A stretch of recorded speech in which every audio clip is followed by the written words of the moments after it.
The next discussion is on intercepts.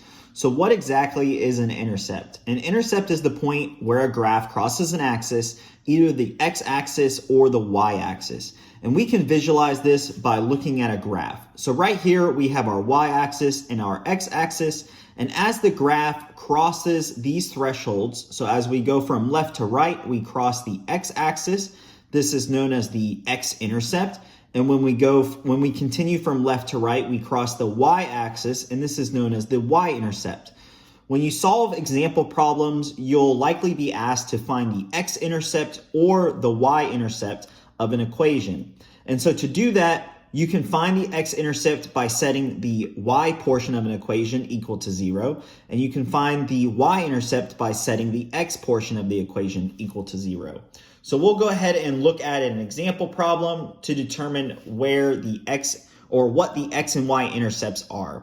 So here we have our example problem, y is equal to x squared plus x minus 6, and we're asked to determine the x and y intercepts.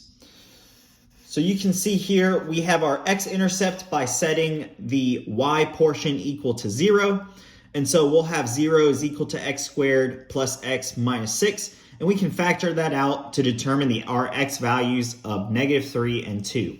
And so we'll have two x-intercepts at -3, 0 and 2, 0. The next portion is to solve for our y-intercept. We can do that by setting the x equal to 0, and so we'll have y is equal to 0 squared plus 0 minus 6, or y is equal to -6, and so we'll have one y-intercept at 0, -6.